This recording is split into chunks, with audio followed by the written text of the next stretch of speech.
Hey guys, this is Dave. Long time no see. 2 months. When I was trying to gather all of my thoughts from 2 months, it seemed like an eternity ago. But just wanted to give you guys a quick update with what's going on with Dave and the Hall household. Where should I start? No. First, we're gonna give a shout out to the Oklahoma City Thunder, who just made it past the Western Conference Finals and had made it to the NBA Finals. But big shout out to OKC. We got Shea playing lights out, MVP of the league and MVP Western Conference Finals. So that's dope as hell. So let's root for them along the way. And we'll dive into it. I'll give a huge shout out. Into April, we had Kelsey put on a little fundraiser for us. Thanks to all the friends and family. We had good fellowship. I had too much food. I had too much wine. Partook in too much communion. I had to have some friends help me to the derriere. That's not the right word, but they had to help me. But it was great seeing all the friends and family. Jessica Harjo for designing the shirt for me. Everybody that bought a shirt, thank you. We got the numbers for that today. So just a huge shout out to all the friends and family for helping where you guys can. Like, that goes a long way. So just want to double up on that. 2 months, there's been some changes. I'll go into it physically. So my legs are basically complete jello now. Arms, pretty much the same to my shoulders. I have range of motion, but dexterity is completely off. Legs are complete jello. I can't really stand up unassisted. I've had a couple falls here lately. Just have to slow down in my progression, because it's usually if I'm not paying attention or like taking my mind off of it, that's when I fall. I've had one scary one with Dahlia where I hit my head and legs and back, but Natalie was there to help. We had to call the fire department once. Like, it's starting to get real physically. So we know what's happening with ALS. If you've done any research, you kind of know the stretch of it. But now that we're basically in the first of the foothills now. We had the ALS boot camp, which we had some friends and family show up to that. That meant a lot.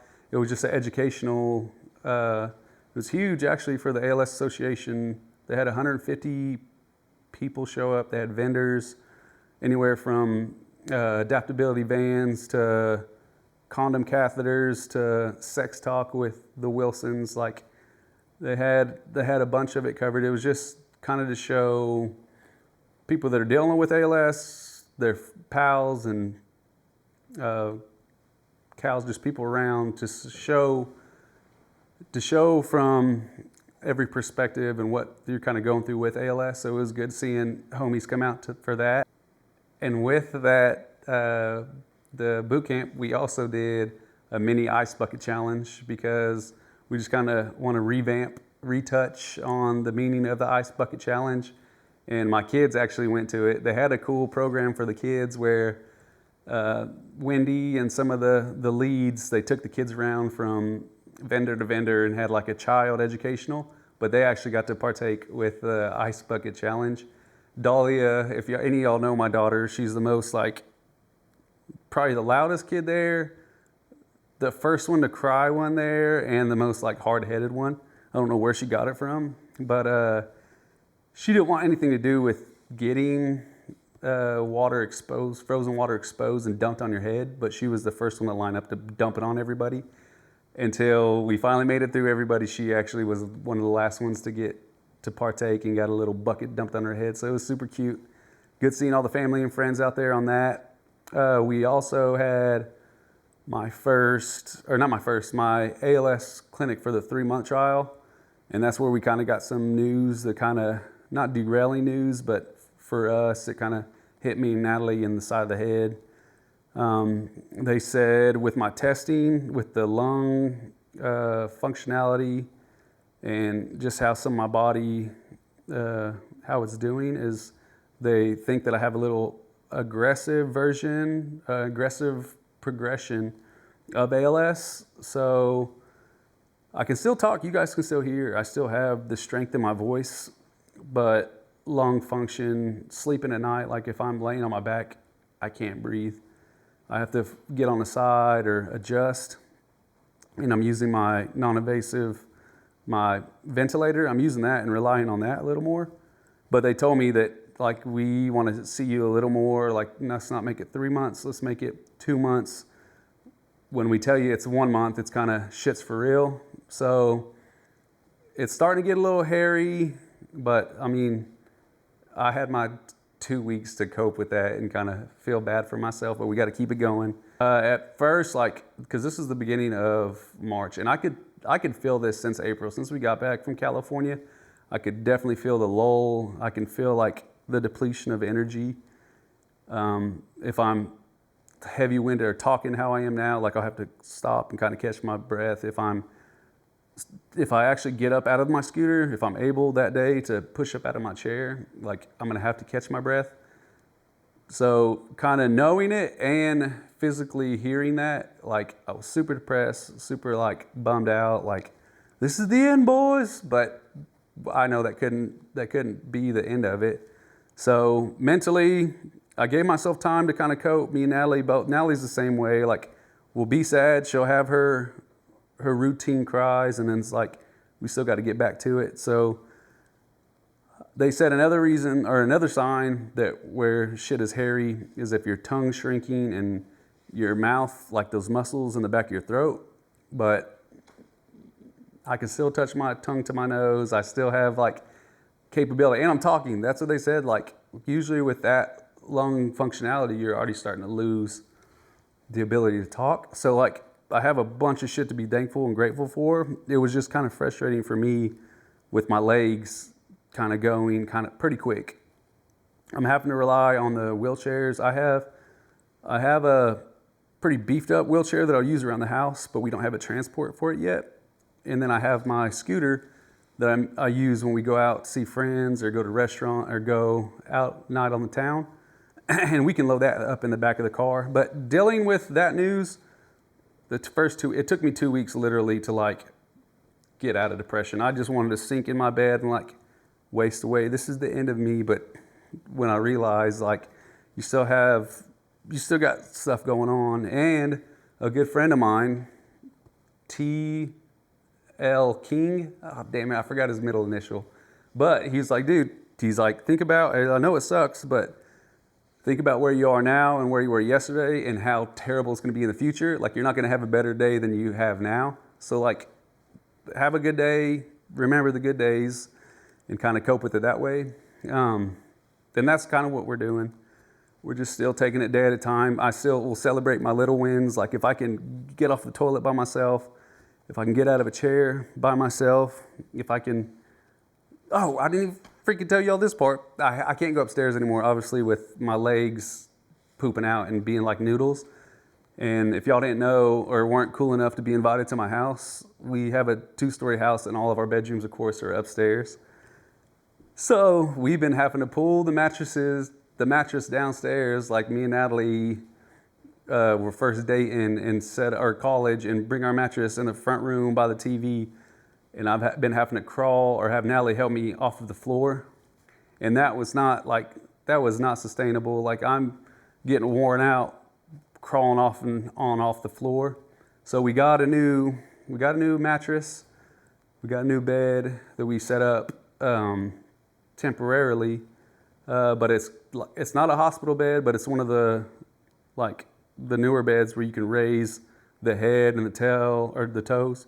And you have massagers, lights, fixtures, this and that, and it's pretty much hip height. So if somebody walks me over there to it, I can kind of put my butt on it. It's super, like, way more independent that I can get on and off of this bed. So not wasting as much energy crawling off the floor. So that's a huge, huge win. That's a good update. Big shout out to Natalie. She's still working full time, still taking care of 2 kids.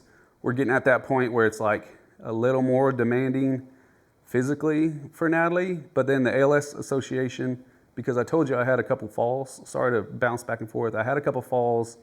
I was getting to a point where Natalie couldn't lift me up by herself, but the ALS Association let us use the Hoyer. They donated a Hoyer lift to us, which is, it's a hydraulic, an electric hydraulic lift with Natalie. There's a little scoop you can put around me. That's not the right verbiage, but there's a little harness you can put around me like Free Willy and lift me up and transfer me from seat to bed to toilet if we need. So that's a big win too. We're just taking it, whatever challenge comes our way, we're still the same approach that we had at the beginning when I was having to use adaptive forks and utensils. We're still that same, that like that hard-headed approach to like whatever challenge is coming our way, we can do it. So big shout out to Natalie. And that's basically the shittiness that I'm going through. And also the shower is also finished. I know I touched up a little bit, or I spoke on not being able to go upstairs. The shower that our friends built for us, like, that is so clutch, because now we can just roll my scooter into the garage and shower up. I actually had my my caseworker, I told her that story. She's like, what? She's like, you have a shower built? She's like, can I see it? Like trying to catch me in some undercover, like, what is Natalie just spraying you down with a damn hose? I was like, yeah, you can see it. But I didn't know what to expect, because it wasn't, I don't think we did it up to code, but it's not like shittily done. But she walks out there, Natalie gives her the tour of it, and she comes back, she's like, wow, they did a really good job. That's a really good, like, last minute shower. So huge shout out to Mike and Charlie. Like, thank you for that, guys. You guys rule. That's kind of the update with things around the house. Point of emphasis, what we need now that I'm kind of getting to a point where I have to transit to the wheelchair. We're looking for adaptability van. We still have 2 cars, and we're in the process of trying to sell them, which has more value, and create a lane so we can get an adaptability van to haul my wheelchair around. We still have some things around the house that we're kind of touching up on, but it's super livable. Like, I have everything I need there now, even when Natalie's not there, because Natalie's still going to work. We'll come home for an hour for lunch. But, I mean, for the most part, I can get around at the house. I needed to touch up on, since I've been handcuffed and I cannot drive anymore, the right, sane human beings that I keep in my life finally got me in restraints to say, you should not be driving your daughter around to school. You finally got my attention. And it has not been hitting as hard because of the ALS calendar that Natalie put on. Like, I just want to give a shout out to all my friends and family on there, people that, like, I haven't seen in a year or 2 years, or haven't worked with for months. Just a huge shout out to that. You guys are making my heart very happy, but you're making me not think about and be insecure about the things I don't offer in my, like, inabilities. You're distracting me. I don't have to sit there and think like, hey, do you think Joe's gonna wake up and give me a ride to, like, I don't have to be stressed out. So all you people, you sweet, heavenly, devilish creatures out there, thank you for signing on to that care calendar and making me forget about I have ALS and I can't drive. No, I still remember I have that, but no. Thank you for that. I don't have to think about driving. You guys have all been great. Even people who are like, hey, can we just come over, Alex and Chad, can we come bring you lunch? Can we come have a cocktail? Like, you guys do not feel intimidated by this disease. Like, at this time, this is at this early of the point, like, feel free to reach out. I am a introvert who still has to recharge by being an extrovert, but I still need company. So sitting at home, going to my PT, going to my doctor visits, I get recharges from all of you out there. So thank you. Huge shout outs to everyone taking time from their day, give me rides to PT, give me rides to appointment, taking Dahlia to school, Aunt Vicky and Nicole, thank you so much. You guys are clutch. It's a huge shout out. I'm kind of going to transition into that, just kind of current events. We had Dahlia graduated not graduated. She finished pre-K. School's out. This last week, there's been so much action these last 2 weeks. Dahlia's out. She's at home with Dad. We had Bear's birthday last week. Thank you, everybody that came out and weathered the storm, got him a little gift, made him feel special. It's shit like that that makes me feel like $1,000,000. I get to see, instead of just day to day, when I see a birthday or I get to see a class finished, I'm like, all right, let's focus on that. This is fucking awesome, freaking awesome. This week, daddy-daughter school, I've taught Dahlia 2 new songs. 1A, Neil Young, because Dahlia loves to say, old man, old woman, old man, look at my life, I'm a lot like you were. Dahlia can sing that verbatim. The second song I'm not too proud of, but it's Peekaboo by Kendrick Lamar, and all she's got down is bing, bop, boom, bop, bing, bop, bow. And it's adorable. So shout out to Natalie and planning Bear's birthday party. Bear felt like $1,000,000, all you guys. We got a little blow up Spider-Man house at the house. A blow up. Give me a second. We got Bear a bouncy house because with all those storms coming through, we lost power from 6 to 3 on Saturday. The party was supposed to be Sunday, but people were losing power here and there. We were supposed to have the birthday party at Sarah's. They didn't have power. So we kind of went in crisis mode and ended up flowing naturally. So Bear had a cool bouncy house, Spider-Man bouncy house. He had some cousins over. We didn't know where to host it at, so we went to like a last second, it was Memorial Day weekend. We had it at Elam Park over by our house, and it turned out beautiful. There's clouds around, but he got to ride his little Ford Bronco around, had some friends and family out. So big shout out to everybody. Thank you for making us feel normal. And yeah, here's a little update for everybody. Love you guys. We'll get back to it soon. Thanks for your patience. And say the line, Bart. Go ahead and like and subscribe. All right, see you later, boys and girls. Yeah, hold on. You were so pretty. Oh, hi, sorry, hold on. You're just breathing the hot air onto my ears. You're trying to be so serious now. All right, now I'm smiling. Now figure that's fine. That's a cute one. They were just smiling the whole time. You can't do it. Oh, shit. Okay, come on. Actually, Phil, that was a good hug. Thank That's you. a cute one. That's such a cute one. Appreciate it. Come on. Am I the only fucking person that's taking a picture with They're this? setting up the cameras.